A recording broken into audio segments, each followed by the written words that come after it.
அன்பு நண்பர்களுக்கு இனிய வணக்கம். அகில உலக திருவிழாவை இன்று ஏழையர் தினத்தை கொண்டாடுகின்றது. சென்ற ஞாயிற்றுக்கிழமை நமக்கு கொடுக்கப்பட்ட வாசகங்களின் அடிப்படையிலே நான் ஏழைகளின் மாண்பை பற்றி எனது சிந்தனைகளை தொகுத்து வழங்கியிருந்தேன்.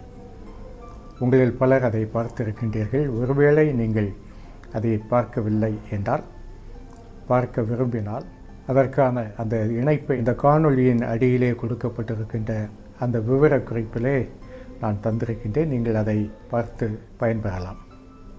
இன்றைய சிந்தனைக்காக நான் எடுத்திருப்பது இன்றைய வாசகம். ஆண்டின் பொதுக்காலம் 33ஆம் ஞாயிற்றுக்கிழமைக்கான அந்த நற்செய்தி வாசகத்தையே நான் இன்றைய சிந்தனைக்காக நான் எடுத்திருக்கின்றேன்.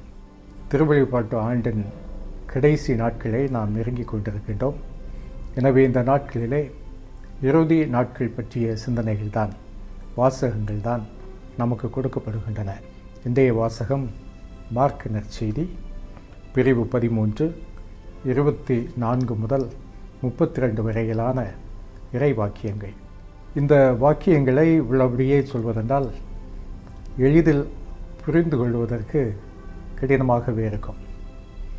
பொதுவாக இந்த இறுதிக்கால சிந்தனைகள், உலகின் கடைசி, உலகின் முடிவு, இயேசுவின் 2ஆம் வருகை, இவை பற்றிய சிந்தனைகள் எல்லாம் புரிந்து கொள்வதற்கு கடினமான ஒரு மொழியில்தான் அது கொடுக்கப்பட்டிருக்கின்றன. இந்த வாசகத்திலும் அப்படிப்பட்ட சில சிக்கல்களை நாம் பார்க்கின்றோம். இன்றைய வாசகத்தில் இயேசு சொல்லுகின்றார், அந்த நாட்களில் கதிரவன் இருண்டு விடும், நிலா ஒளி கொடாது என்று சொல்லுகின்றார். இது உலகத்தின் கடைசி, உலகத்தின் முடிவு என்பது நமக்கு புரிகின்றது. இனி வான மேகங்களிலே மனுமகன் வருவதை காண்பார்கள் என்று இயேசு சொல்லுகின்றார். இதுவும் இயேசுவின் 2ஆம் வருகை பற்றியது என்பது நமக்கு புரிகின்றது. ஆனால் நமக்கு எது புரியவில்லை என்றால், தொடர்ந்து இயேசு சொல்லுகின்றார், இவை அனைத்தும் நிகழும் வரை இங்கிருப்போர் சிலர் இந்த தலைமுறை ஒழியாது என்று சொல்லுகின்றார். இதை எப்படி புரிந்து கொள்வது? இயேசுவின் தலைமுறையினர் ஒழிந்து சுமார் 2000 ஆண்டுகள் ஆகிவிட்டன. ஆனால் உலகம் அழியவில்லை. இயேசுவின் 2ஆம் வருகை என்பதும் நடைபெறவில்லை.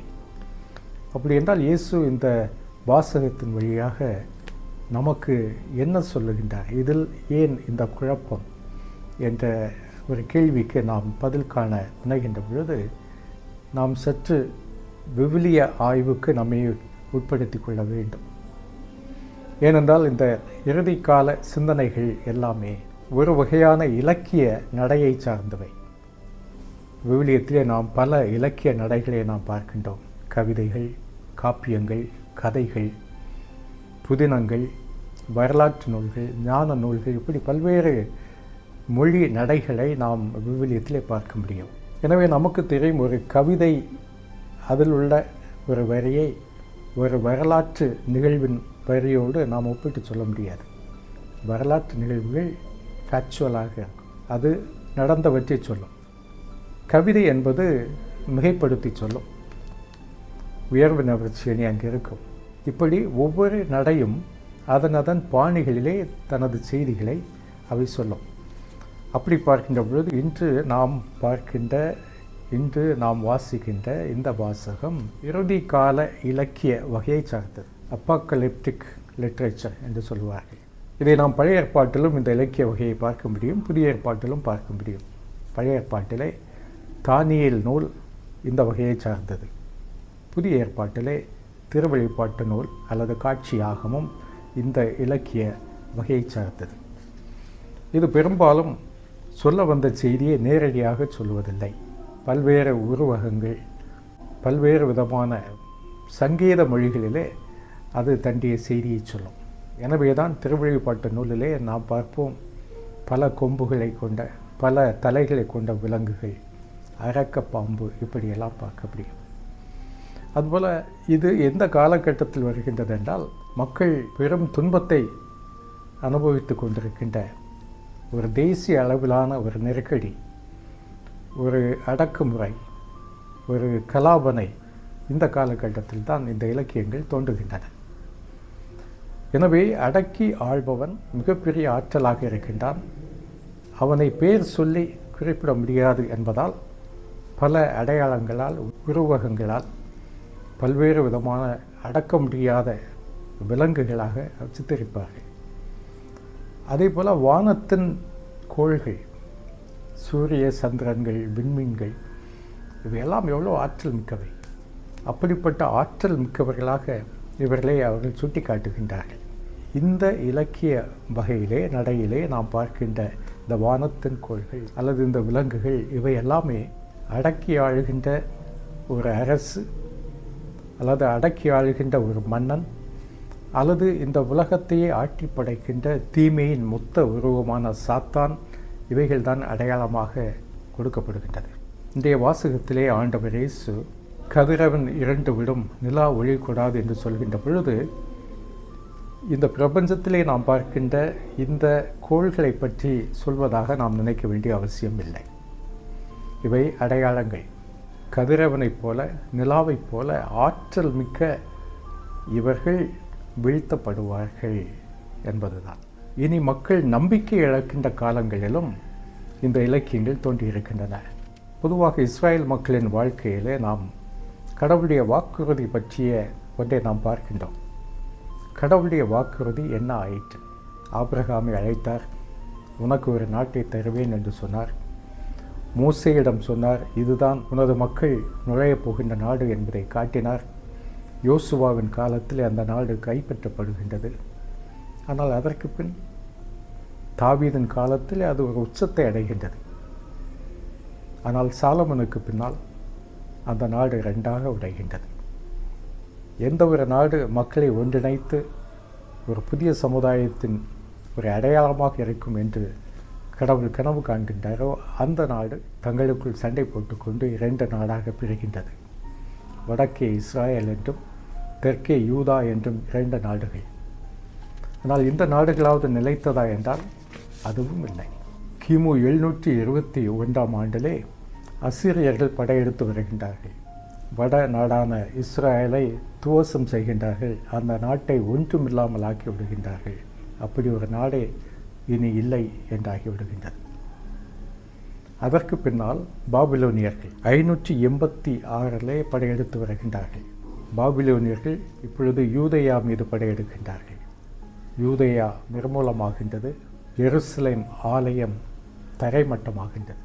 அங்கிருந்த இயன்ற மக்கள் அத்தனை பேரையும் பாபிலோனிய மன்னன் நாடு கடத்துகின்றார். இப்படியாக தாவீதுக்கு பின்னால், சாலமனுக்கு பின்னால் அந்த நாடு இரண்டாகி, அடுத்து அந்த இரண்டு நாடுகளுமே ஒன்றுமில்லாமல் வரைபடத்தில் இல்லாமல் போகின்ற ஒரு சூழலை பார்க்கின்ற பொழுது, கடவுளுடைய வாக்குறுதி என்ன ஆயிற்று என்ற ஒரு கேள்வி நிச்சயமாக எழும் அல்லவா? அதற்கு பதில் சொல்ல வேண்டும். கடவுள் நிச்சயமாக வருவார், மீண்டும் வரலாற்றில் தலையிடுவார் என்று நம்பிக்கையை ஊட்டுவதற்காக எழுந்த இந்த இலக்கியங்கள். எனவேதான் இந்த இலக்கியங்கள், அது பாபிலோனாக இருக்கட்டும், அசீரியாவாக இருக்கட்டும், எகிப்தாக இருக்கட்டும், பெரிய பெரிய வல்லரசுகள், ஆனால் அவை அதிரும். வானத்தின் கோள்கள் அதிரும் என்று சொல்லும்போது இவை நடுநடுங்கும், இவை வீழ்த்தப்படும் என்று சொல்லுகின்ற ஒரு இலக்கியம். எனவே இயேசு இந்த வார்த்தைகளை பயன்படுத்தும் போது ஏற்கனவே இருந்த அந்த இலக்கிய நடையை பயன்படுத்துகின்றார். மக்களுக்கு புரிகின்ற ஒரு மொழி அது, அதை அப்படியே பயன்படுத்துகின்றார். இனி அடுத்து இவை நிகழும் முன் இந்த தலைமுறை ஒழியாது என்று ஆண்டவர் சொல்லுகின்றார். இதன் பொருள் என்ன என்று பார்க்கின்ற பொழுது நாம் பலவற்றை சொல்ல முடியும். குறிப்பாக 2 விடயங்களை நாம் சொல்ல முடியும், 2 பார்வைகளில் சொல்ல முடியும். முதலாவதாக இறையியல் பார்வை. இறையியல் பார்வையிலே நாம் பார்க்கின்ற பொழுது இது இயேசுவின் இறப்பு, உயிர்ப்பு ஆகிய மறைபொருட்களை சுட்டி காட்டுவதாக நாம் சொல்ல முடியும். இறப்பு என்பது அழிக்க முடியாத ஒன்று, யாராலும் வெல்ல முடியாத ஒன்று. வானத்தின் கோள்களை கூட அசைத்து விடலாம், சாவை அசைக்க முடியாது. ஆனால் இயேசு சாவை வீழ்த்துகின்றார். இதை பவுல் மிகவும் அழகாக கொரிந்தியருக்கு எழுதிய மடலிலே சொல்லுவார். கொரிந்தியருக்கு எழுதிய முதல் மடல் 15ஆம் அதிகாரம் 26 பவுல் சொல்கின்றார், சாவே இறுதி பகைவன். எல்லா பகைவர்களையும் வீழ்த்து விட்டாலும், அடக்கி ஆளுகின்ற அத்தனை ஆற்றல்களையும் நாம் வீழ்த்து விட்டாலும் சாவை வீழ்த்துவது கடினம். இறுதி பகைவன் சாவு. அதுவும் அழிக்கப்படும் என்று சொன்னார். இயேசு அதை அழிக்கின்றார். எனவே இயேசுவின் அந்த உயிர்ப்பிலே சாவு முடிவுக்கு வருகின்றது, சாவின் ஆட்சி முடிவுக்கு வருகின்றது, வாழ்வின் ஆட்சி தொடங்குகின்றது. எனவேதான் இந்த இறை ஆட்சி வருவதை காண்பதற்கு முன் நீங்கள் சாக மாட்டீர்கள் என்று சொல்கின்றார். எனவே இது ஒரு சாதாரண நிகழ்வு அல்ல. இறுதி காலத்திலே நிறைவாக நாம் அனுபவிக்கின்ற ஒன்று இயேசுவின் சாவிலும் உயிர்ப்பிலும் நமக்கு காண கிடைக்கின்றது. இனி இரண்டாவதாக ஒரு வரலாற்று பார்வையில் இதை நாம் பார்க்க முடியும். இயேசு உலகத்தின் முடிவை பற்றி சொல்லுகின்ற பொழுது இந்த நூலாசிரியர் இன்னொரு நிகழ்ச்சியையும் இணைத்து அதை சற்று தெளிவில்லாமல் நமக்கு கொடுத்திருக்கின்றார். என்ன நிகழ்ச்சி என்றால் எருசலேமின் முடிவு, எருசலேமின் அழிவு. எருசலேம் வீழ்த்தப்படும், எருசலேம் அழிக்கப்படும் என்பதை ஆண்டவர் பலமுறை எச்சரித்தார்.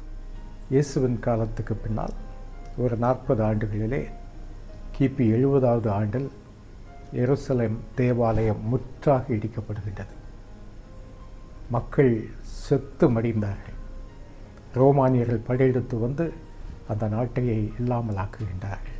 அந்த அழிவையும் அது சுட்டி காட்டுவதாக, அதை காண்பதற்கு முன் இந்த தலைமுறை ஒழியாது என்று சொல்வதாகவும் நாம் இதை புரிந்து கொள்ள முடியும்.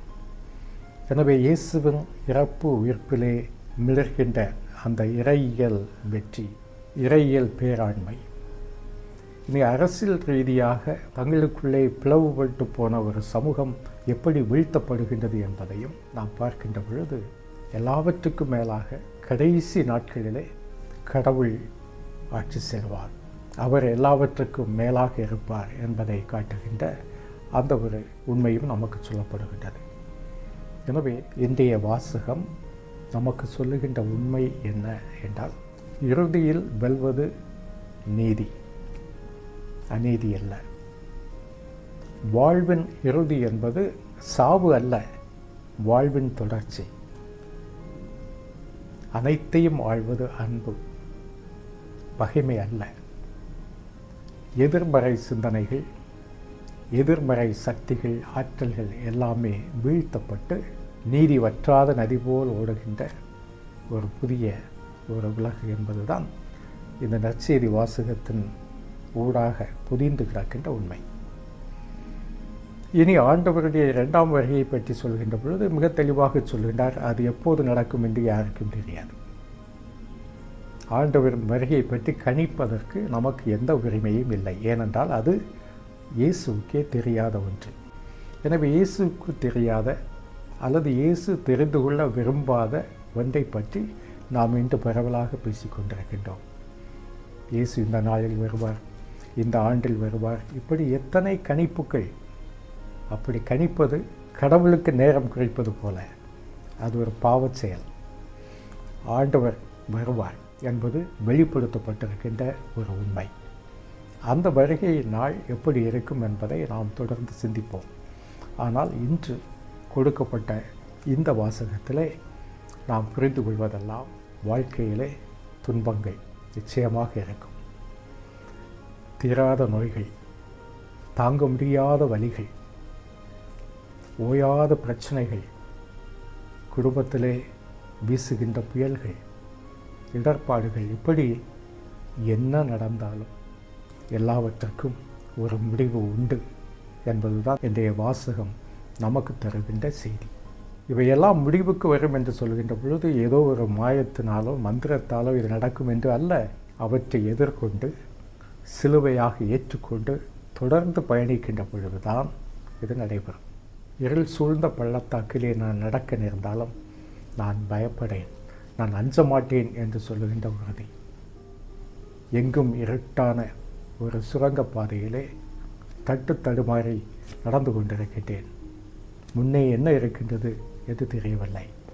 ஆனால் ஒன்று மட்டும் நிச்சயம், நம்பிக்கையோடு நான் முன்னோக்கி சென்றால் அந்த சுரங்கத்தின் இறுதியிலே விடியலின் வெளிச்சம் எனக்காக, உங்களுக்காக காத்திருக்கின்றது.